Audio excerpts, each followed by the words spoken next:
Before we begin, tell me in the comments where you're listening from. I love seeing how far our moonlit stories travel. The wedding was beautiful in the way that other people's happiness always is. Radiant, untouchable, and faintly cruel to those who watch from the margins. Isla sat at the far edge of the garden reception, where the fairy lights barely reached, and the laughter of guests became a distant hum. Her champagne glass sat untouched on the white linen tablecloth, condensation pooling at its base like tears the crystal refused to shed. She had chosen this table deliberately. Table 12. The forgotten number. The place where single cousins and distant acquaintances were relegated, far enough from the dance floor that no one would notice if she slipped away early. She told herself she was fine. She had perfected the art of being fine. The bride was her younger sister, Amelie, who had always moved through life like sunlight through water, effortless, golden, loved. Isla had watched her grow from a girl who chased fireflies in mason jars to a woman who had found her forever before her 30th birthday. There was no bitterness in Isla's heart, only a hollow ache that had taken up residence years ago and never quite left. She was 37 now, old enough to know that fairy tales were for other people. Old enough to have made peace with it, or so she thought. The wind shifted as the sun began its descent, carrying with it the scent of pine and something darker, something that made the hair on the back of her neck rise. Isla pulled her shawl tighter around her shoulders, though the evening was warm. Her fingers traced the edge of the fabric absently, finding the small embroidered moon at its corner, a gift from her grandmother before she passed, accompanied by words Isla had never understood. When the shadow finds you, child, don't run. Some debts are paid in lifetimes, not in years. The music changed. A slow song, one that spoke of longing and paths that diverged in woods deep and wild.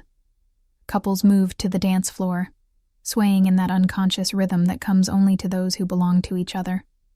Isla looked away. That's when she felt it. A presence. A weight in the air, like the moment before lightning strikes. She turned slowly, though every instinct screamed at her not to, and found him standing at the edge of the garden where shadow met light. He was tall, impossibly so, dressed in a dark suit that seemed to absorb the dying sunlight rather than reflect it. But it was his eyes that stole the breath from her lungs. Silver, luminous, ancient. Eyes that held the memory of 1,000 moons and the weight of countless nights.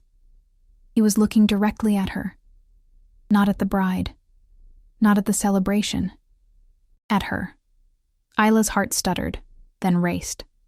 She knew she should look away, should dismiss this as the attention of some wedding guest she didn't recognize. But she couldn't. Because somewhere in the deepest part of her, in a place that existed before memory and beyond reason, she knew those eyes. She had seen them before. In dreams that left her gasping. In nightmares that felt more like memories than imaginings. The man moved then. And it was not the movement of someone who walked through the world like other people. It was fluid, predatory, purposeful. He crossed the garden in strides that seemed to eat the distance. And suddenly he was standing beside her table, close enough that she could feel the cold radiating from him despite the warm evening air. "You're alone," he said, and his voice was winter wind through bare branches, beautiful and terrible at once.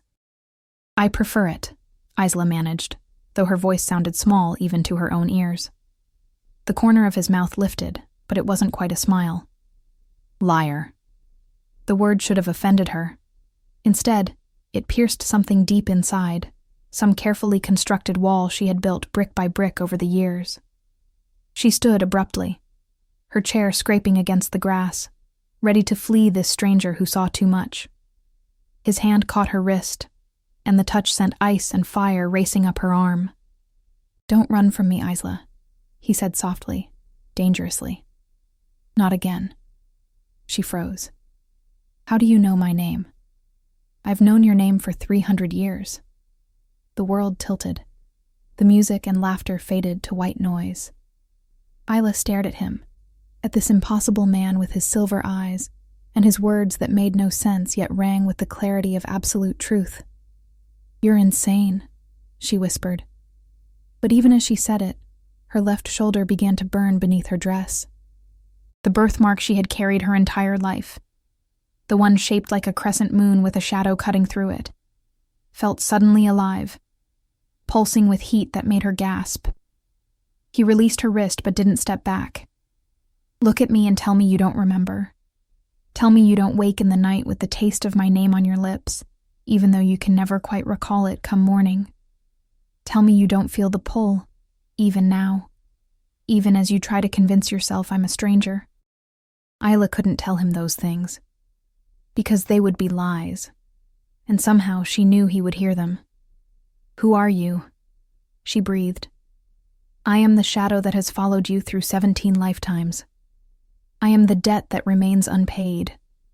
I am the one who marked you, the one who lost you, the one who has searched for you through centuries while you forgot me with every new dawn." He leaned closer, and she could smell pine and snow and something wild that had no name. "My name is Kieran," he said, and the word unlocked something in her soul that had been sealed shut for longer than memory. "And you, Isla Ravencroft, are my fated mate. The one I rejected 300 years ago when I was too proud and too foolish to see what the moon had given me. The one I have been trying to find, ever since you died, cursing my name. If this story is stirring your heart, please leave a like and subscribe. It truly helps me bring more tales of love, loss, and destiny." The revelation should have sent her running, should have had her calling for security, for her family, for anyone who could remove this clearly disturbed man from her sister's wedding. But instead, Isla found herself following him away from the celebration, into the darker reaches of the garden, where ancient oak stood sentinel, and the carefully manicured lawn gave way to wild grass and shadow. "This is insane," she said, but she kept walking. "Yes," Kieran agreed. "Love often is." They reached a stone bench beneath the oldest oak, its trunk thick enough that 3 men couldn't encircle it with their arms. The moon was rising now, full and heavy, painting everything in shades of silver and midnight blue. Kieran gestured for her to sit, and after a moment's hesitation, she did. He remained standing, his tall form outlined against the moonlight. And when he spoke, his voice carried the weight of centuries. "I was Alpha of the Northern Pack when we first met. You were human then, as you are now. A healer who had wandered into our territory during the winter hunts, tending to a wounded deer that should have been our prey. I found you there, in the snow, your hands stained red with blood that wasn't your own, your eyes fierce and unafraid even when you realized what I was." Isla listened, and though she had no memory of this, images flickered at the edges of her mind like dreams half remembered. "The moon bond snapped into place the moment our eyes met. I felt it like a chain of starlight wrapping around my soul, binding me to you with a force older than time itself. And I rejected it. Rejected you." His voice cracked on the last words, the first sign of emotion breaking through his controlled exterior. "I told the pack you were nothing, that no alpha could be bound to a human, to someone without wolf blood, without strength, without the power to stand beside me. I sent you away into the winter night, knowing you would not survive the journey back to your village, knowing I was sentencing you to death, because that seemed preferable to admitting that the moon had chosen better than my pride could accept." Isla's hand moved unconsciously to her shoulder, to the mark that still burned beneath her dress. "But I didn't die." "No," Kieran said, and now there was something like wonder in his voice. "You didn't. You made it 3 miles before you collapsed in the snow. And as you lay there, freezing, your life slipping away, you cursed me. You called upon the moon herself to witness my betrayal. You asked that I be marked as you were marked, that I carry the shadow of my rejection through lifetimes, that I search for you again and again, knowing you but unknown to you, until I could prove myself worthy of the bond I had thrown away." He turned to face her fully, and she saw that beneath his left eye, so faint it was almost invisible, was a mark that matched hers. A crescent moon cut through with shadow. The moon heard you, Isla, and she granted your curse. I watched you die in that snow, and I felt the bond sever like a limb torn from my body. I thought it was over. I thought I was free. But 3 years later, I found you again. You had been reborn, with no memory of me, no memory of what we were to each other.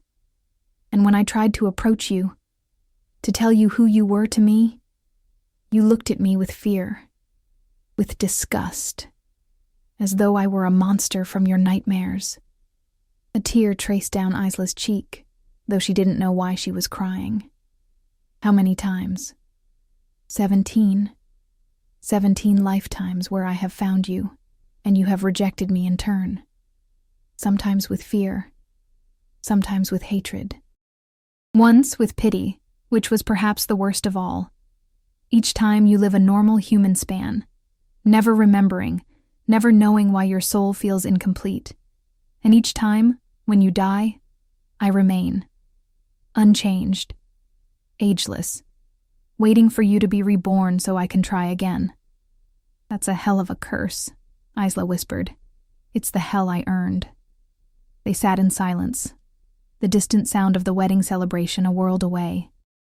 Isla's mind was racing, trying to reconcile the impossible story with the inexplicable truth of what she felt, the recognition, the pull, the sense that she had been searching for something her entire life without knowing what it was. Why now? She finally asked. Why reveal all this to me at my sister's wedding of all places? Kieran's silver eyes found hers, and in them she saw something that made her breath catch. Desperation. Raw, ancient, soul-deep desperation. Because I'm running out of time. The curse has a clause I didn't understand until recently. 17 chances. 17 lifetimes. If you reject me one final time, if I cannot earn your forgiveness and acceptance before this life ends, the bond will sever permanently. I will lose even the torment of seeing you again. You will be free of me, and I will live the rest of eternity knowing I destroyed the one perfect thing the universe offered me. He knelt before her then, this powerful creature who moved like predatory grace made flesh, and bowed his head. I'm not asking you to love me, Isla. I know I have no right to that, but I'm asking you to hear me, to let me prove that I am not the arrogant fool I was 3 centuries ago, to give me the chance to be worthy of what I threw away. Isla looked down at him, at this impossible man who claimed to have loved her across lifetimes. Every rational part of her brain screamed that this was madness, that she should walk away, return to the wedding, and forget this ever happened. But the mark on her shoulder burned like a brand, and somewhere deep inside, in a place that existed beyond reason, she knew he was telling the truth. I don't remember you, she said quietly. I don't remember any of it. I know. And I'm not some prize to be won. I'm not going to fall into your arms just because you tell me we were fated. I know that too. But, she continued, and his head lifted, hope flickering in those silver eyes like moonlight on water. I'm willing to listen, to understand, to see if there's any truth to this feeling that I've been waiting my whole life for something I couldn't name. Kieran stood slowly, and the gratitude on his face was so profound it was almost painful to witness.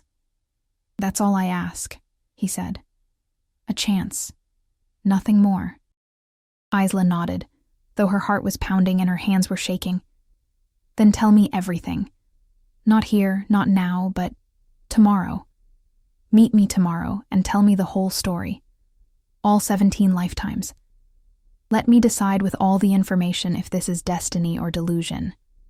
Tomorrow, Kieran agreed. I'll find you. How?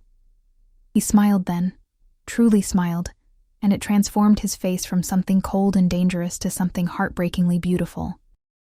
Isla, I've been finding you for 300 years. I think I can manage one more day. She stood, smoothing her dress, trying to compose herself enough to return to the wedding, without looking like her entire world had just shifted on its axis. Before she could walk away, Kieran caught her hand, his touch gentler than she would have expected from someone who radiated such power. "Thank you," he said simply, "for not running, for listening, for giving me what I gave up the right to ask for lifetimes ago." Isla looked down at their joined hands, at the way his larger one engulfed hers, at the contrast of his cold skin against her warmth. "Don't thank me yet. I haven't decided anything. I know, but you didn't run, and after 17 lifetimes, that's everything." She pulled her hand free and walked back toward the lights and music of her sister's wedding, feeling his eyes on her until she disappeared into the crowd. The rest of the evening passed in a blur. She danced when expected, smiled when required, and hugged her sister goodbye when the newlyweds departed in a shower of rose petals and well wishes. But all the while, she felt the mark on her shoulder burning, felt the weight of silver eyes watching from the shadows, felt the impossible truth settling into her bones like an old memory finally coming home. That night, alone in her apartment, Isla stood before the mirror and pulled the shoulder of her nightgown down to examine the mark she had carried since birth. The crescent moon with its shadow had always been there, unexplained, just part of who she was. But now, as she stared at it in the moonlight streaming through her window, it seemed to pulse with a light of its own. She touched it, and the contact sent a shiver through her entire body. "Kieran," she whispered to the empty room, testing the name on her tongue. The shadows in the corner of her room shifted, and for just a moment, she could have sworn she saw silver eyes gleaming in the darkness. Then they were gone, and she was alone. Or was she? For the first time in her life, Isla fell asleep feeling like she was exactly where she was meant to be, even if she didn't yet understand why. The coffee shop Kieran had named in the text message that appeared on her phone the next morning was one she had never heard of. It sat on the edge of town, where the carefully maintained streets gave way to wild forest, where the buildings looked older, weathered by time and seasons into something that felt more permanent than modern construction ever could. Isla arrived exactly on time, her hands wrapped around her car keys like a talisman, reminding herself that she could leave at any moment, that she was choosing this. Kieran was already there, sitting at a corner table by the window, and when she entered, he stood with an old-fashioned courtesy that felt natural on him. He was dressed more casually today, dark jeans and a sweater that somehow made him look even more dangerous, more otherworldly, without the formal restraint of a suit. "Thank you for coming," he said as she sat across from him.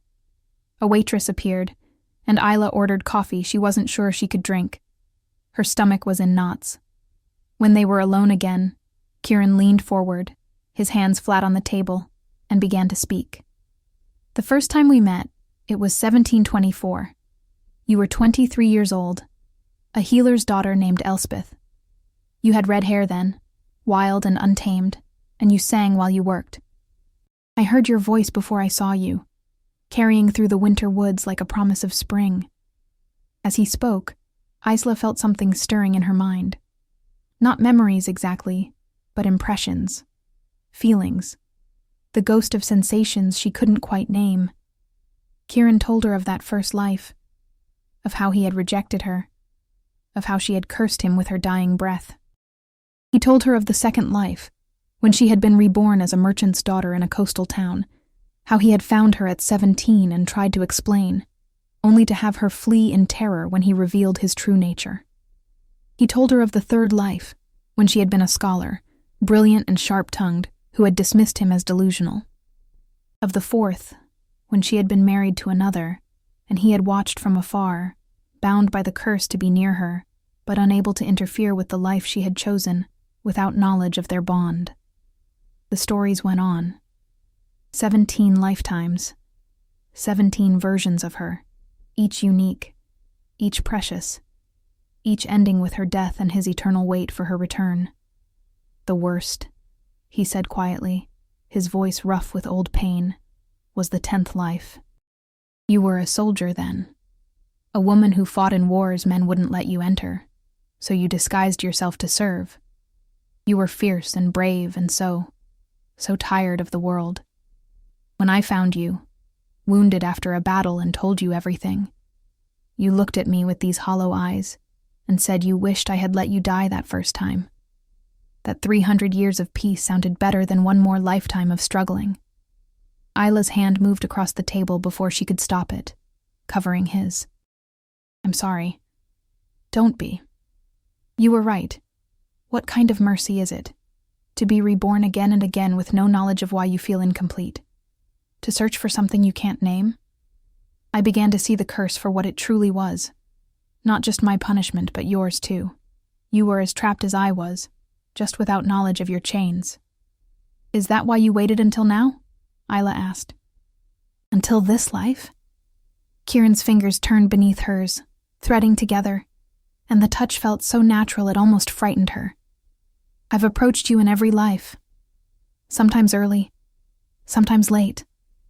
This is the first time you've agreed to listen this long. The first time you haven't immediately rejected me or fled. I don't know if it's because you're older in this life, wiser, or if the curse is finally weakening. But I couldn't let this chance pass. This is the last one. They sat in silence, hands joined across the table as the full weight of what he was saying settled over them. What happens if I reject you? Isla asked. Not out of fear or ignorance, but with full knowledge. What happens if I hear everything and decide that destiny isn't enough? Kieran met her eyes, and the naked honesty in his expression took her breath away. Then you live the rest of this life free of me. And when you die, you'll be reborn once more. But I won't be able to find you. The bond will be broken. You'll live all your future lives unburdened by this shadow that has followed you. And I will remain, alone, with the knowledge of what I destroyed and the memory of 17 lifetimes worth of you to haunt me until the end of time. That seems cruel, Isla whispered. Even for a curse. The moon is not cruel, Isla. She is just. I rejected her gift. I scorned the bond she forged. The punishment fits the crime. Isla pulled her hand back, needing space to think. I need you to understand something, Kieran. I'm not Elspeth. I'm not any of those other women, no matter what my soul might remember. I'm Isla Ravencroft, 37 years old, assistant librarian, sister to Emily, daughter of parents who died 5 years ago in a car accident. I've lived a quiet life.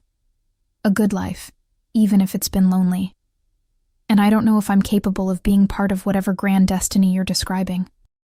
I'm not asking you to be anyone but who you are, Kieran said. That's what I learned too late the first time, and have been learning every lifetime since. The moon didn't give me some perfect, powerful mate who would fit the expectations I had. She gave me someone who would challenge me, change me, make me better than I was.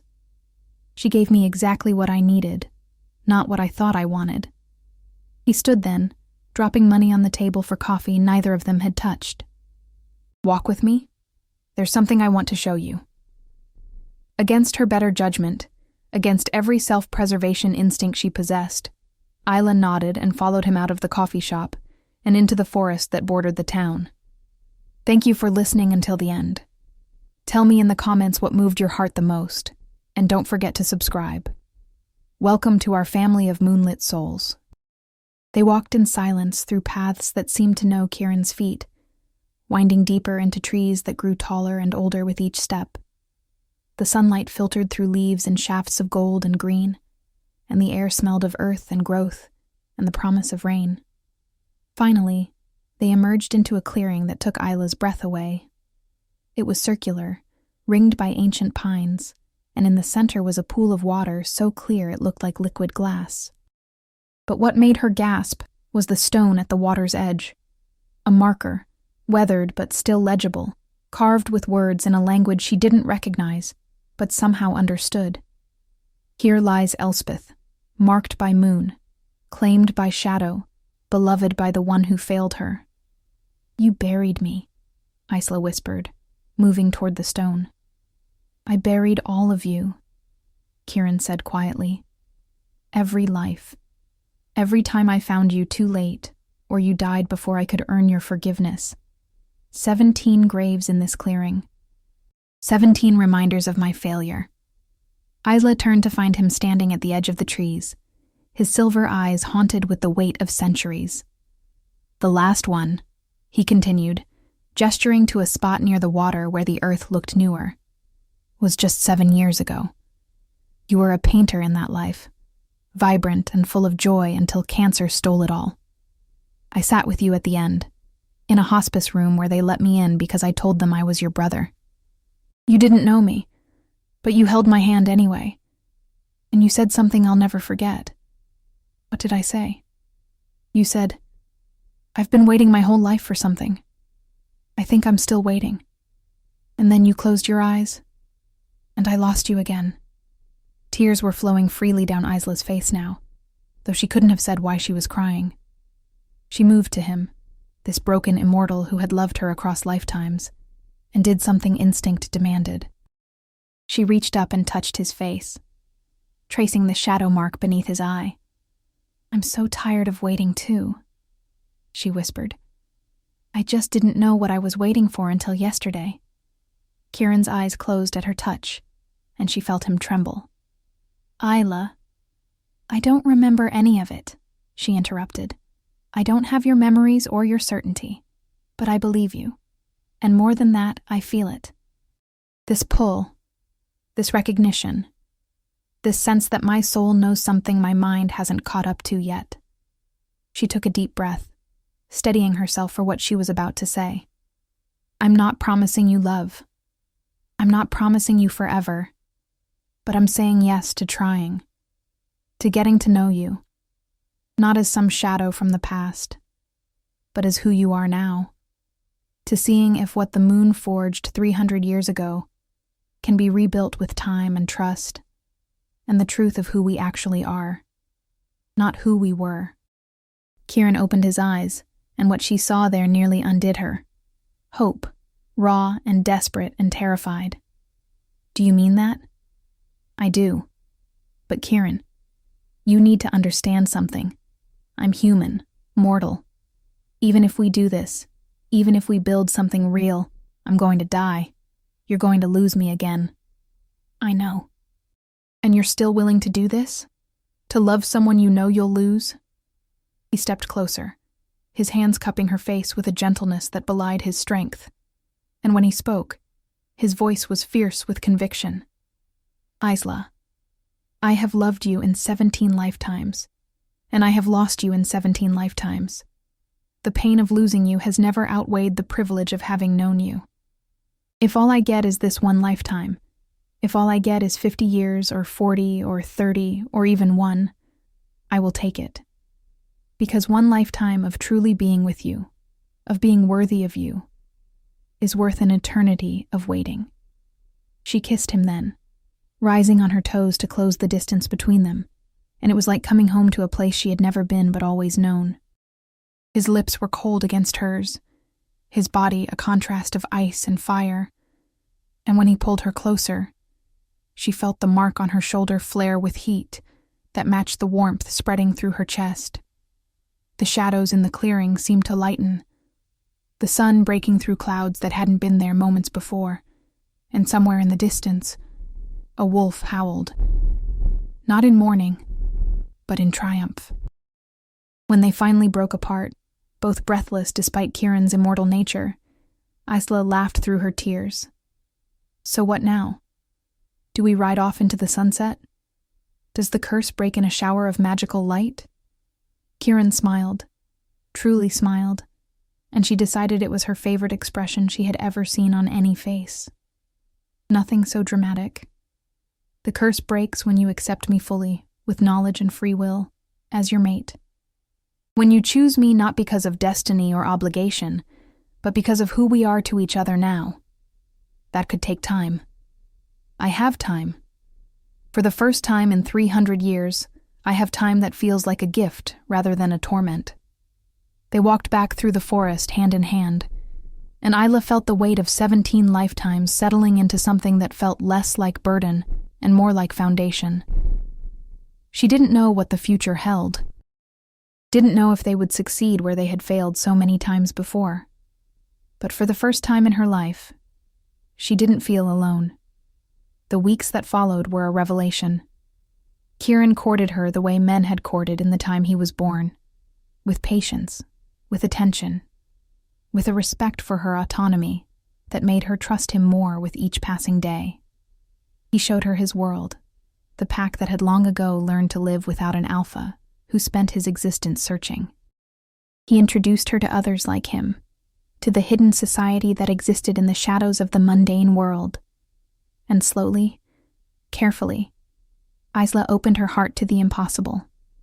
She learned that he was gentle despite his strength, that he laughed at her terrible jokes, that he loved to read, and would spend hours in her library just to be near her while she worked. She learned that he had nightmares of the lifetimes he had lost her, and that sometimes he would wake reaching for her, panic in his eyes until he remembered she had chosen to stay. She learned that loving someone across lifetimes didn't make the current love any less work, any less real, any less requiring of the daily choice to show up and be present and fight for what they were building. On the evening of the full moon 3 months after they met, Kieran took her back to the clearing with its 17 graves. But this time, he carried seeds. For closure, he explained, kneeling by each marker. They were you, but they weren't. I mourned them, but I need to let them rest now, to focus on the life that's here, not the ones that have passed. Together they planted wildflowers on each grave, speaking names and stories into the twilight until only one remained unmarked. That one, Kieran said, looking at the empty space, is for me. When you're ready, when you've accepted the bond fully and broken the curse, I want you to plant something there too. A reminder that the man who rejected you died in that snow 300 years ago. That the person who loves you now is someone you helped create through 17 lifetimes of patience and pain. Isla stood and took his hand. I'm ready. Ready for what? To accept you. Fully. As you are. As I am. Not because the moon demands it or destiny requires it, but because I choose you. I choose this. I choose us. The mark on her shoulder blazed with light, and she gasped as she felt something click into place, like a lock finally finding its key. The mark on Kieran's face glowed in answer, and then, like morning mist under sunlight, it faded away. The curse was broken. Kieran pulled her close, burying his face in her hair, his body shaking with emotion too big for words. They stood there as the moon rose over the clearing, 2 souls finally aligned after lifetimes of separation, and the shadows that had followed them both seemed to bow and fade into nothing. What now? Isla asked, the same question she had asked that first day. Now, Kieran said, pulling back to look at her with eyes that held forever. We live. We love. We make the most of whatever time we have. And when this life ends, I'll make sure you're buried here, in this clearing with all the others. And then I'll follow you, because the curse is broken, and I am finally, mortal again. Isla's eyes widened. What? The curse bound my life to the search. Now that the search is over, now that you've accepted me freely, I age again. Slowly, but I age. We'll have decades together, Isla. Decades of normal, beautiful mortal life. She laughed and cried and kissed him under the full moon. And somewhere in the forest, the wolves sang. They married in the spring, in that clearing under ancient pines, with a pack of wolves as witnesses, and the memory of 17 lifetimes as their foundation. Isla wore a simple dress and flowers in her hair, and Kieran wore a suit and a smile that made him look centuries younger. Her sister attended, confused but happy, knowing only that Isla had found someone who made her glow from within. The rest of the family came too, accepting this strange man who had appeared from nowhere and captured Isla's heart with a swiftness that should have been alarming, but somehow felt inevitable. When Kieran spoke his vows, his voice carried across the clearing with the weight of truth earned through suffering. I promise to love you in this lifetime, and to never take for granted the gift of your presence. I promise to choose you daily, to honor the woman you are, not the memory of who you were. I promise that when the shadows come, as they always do, I will be the light that guides you home. And I promise that when this life ends, I will go with you into whatever comes next, grateful for every moment we had. Isla's vows were simpler, but no less profound. I promise to be brave enough to love you, even knowing that all love ends in goodbye. I promise to build a life with you worthy of the wait it took to find each other. I promise to see you, truly see you, every day. And I promise that whatever comes next, we face it together. They planted a tree that day, in the spot meant for Kieran's metaphorical grave. An oak, strong and sure, that would outlive them both and stand as testament to the love that had taken 17 lifetimes to fully bloom. Years passed. They grew old together, slowly and in sync, their hair turning silver like Kieran's eyes. They traveled the world, built a home in the clearing where Kieran added room after room to contain the life they filled it with. They never had children. Some curses leave marks that remain. But they had each other, and it was enough. Isla continued to work in the library until retirement, and then she wrote books, stories of love and loss, and the redemption that comes when you're brave enough to try again. Kieran learned to paint, capturing on canvas the faces of all the women Isla had been, gifting her the memories she didn't have in images that made her weep. And every full moon, they returned to the clearing, to the 17 graves and the oak tree, to remember the journey that had brought them here. On a winter evening 53 years after they met, Isla sat by the fire in their home, wrapped in the same shawl she had worn at her sister's wedding. Kieran sat beside her, his hand in hers, both of them gray and lined and beautiful, in the way that people who have lived fully always are. "Do you regret it?" Isla asked softly. "Giving up immortality for this?" Kieran looked at her with eyes that had seen centuries but only found home in her face. "Every moment with you has been worth more than all the years I lived without you. I'd do it again. All of it. Even the pain." She leaned her head against his shoulder. "I love you. In this life, and whatever comes after." "In this life," Kieran agreed. "And all the ones we've already lived. You were worth the wait, Isla.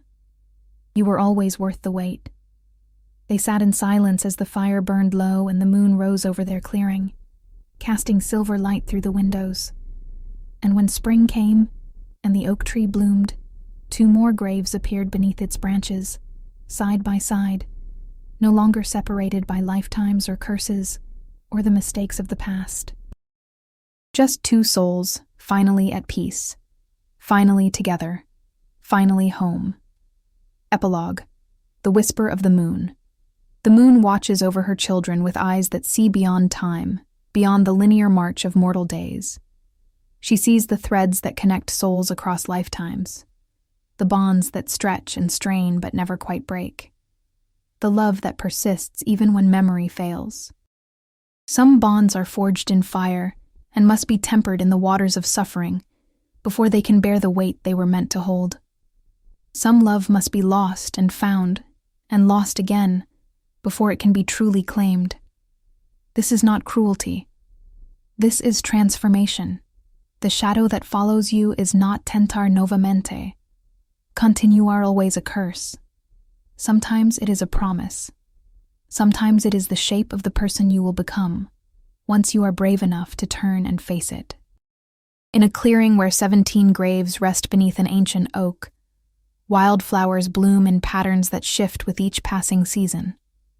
Sometimes they form crescents, sometimes shadows, sometimes both at once, intertwined in ways that speak of unity rather than separation. The wolves still sing there on full moon nights, not in mourning, but in celebration. They sing of an alpha who learned humility, of a woman who learned to trust, of a love that took 17 lifetimes to perfect, but was worth every moment of the wait. And sometimes, when the moon is full and the wind moves through the pines just right, visitors to that clearing report seeing 2 figures walking hand in hand through the trees, one tall and dark, moving with predatory grace. One smaller, wrapped in a shawl embroidered with a crescent moon, laughing at something only they can hear. They are never quite solid, these figures, never quite there. But they are not ghosts, not exactly. They are echoes, memories. The imprint of a love so strong it carved itself into the fabric of the place where it finally found its home. The moon knows this truth that mortals often forget. Love is not about the time you have, but what you build with it. It is not about perfection, but about choosing each other through imperfection. It is not about destiny making choices for you, but about free will aligning with what was always meant to be. 17 lifetimes to learn this lesson. 17 chances to get it right. And in the end, all it took was one woman brave enough to listen, one man humble enough to wait, and the understanding that sometimes the greatest love stories are the ones that refuse to give up, even when giving up would be easier. The shadow found her at the wedding, yes, but she had been waiting for it, even if she didn't know. We are all waiting for something after all. Some shadow or light or in-between thing that will make us feel less alone in the vast dark of existence. The trick is not to run when it appears. The trick is to turn, to look, to see what the darkness has been trying to show you all along. That you are loved, that you are chosen, that even when you forget, even when lifetimes pass, and names change and faces age beyond recognition, there is something in you that remains constant, eternal, worthy of the devotion that spans centuries. The moon does not curse without reason. She does not bind souls together as punishment, but as potential. What we do with that potential, how we honor or squander it, is where free will lives. Kieran squandered his first chance and spent 300 years earning a second one. Isla chose to believe in something impossible and found it was the most possible thing in the world. And you, reading this story, listening to these words in whatever moment you find them, perhaps you too are waiting for a shadow. Perhaps you too carry a mark you don't understand, a longing you can't name, a sense that there is someone or something out there that will make the waiting make sense. Don't run from it. Turn and face the shadow when it comes. Because sometimes what looks like darkness is actually the shape of the light you've been searching for, cast by a source so bright you had to approach it slowly, carefully, giving your eyes time to adjust. Sometimes the love that will transform you doesn't announce itself with trumpets and fanfare. Sometimes it appears at a wedding where you sit alone, feeling forgotten. Sometimes it walks out of the forest with silver eyes and 300 years of regret to atone for. Sometimes it simply says, I see you. I've always seen you. Will you finally see me too? The answer to that question, the choice to turn toward the shadow instead of away from it, is what separates the 17 lifetimes of searching from the one lifetime of finding. May you recognize your shadow when it appears. May you have the courage to greet it. May you build something beautiful with the time you're given, however long or short that time may be. And may you remember, always, that love is not about the fairy tale ending. It's about the choice to begin, again and again, until you get it right. The moon is watching. She's always watching. And she is patient beyond measure, because she knows that some souls will always find their way back to each other, no matter how many lifetimes it takes. The clearing remembers. The oak tree grows. The wild flowers bloom in patterns of shadow and light. And somewhere, in a place beyond time, two souls walk hand in hand through eternal moonlight, finally free of curses, finally bound only by choice, finally, irrevocably, forever home. The end. Thank you for listening until the end. Tell me in the comments what moved your heart the most, and don't forget to subscribe. Welcome to our family of moonlit souls.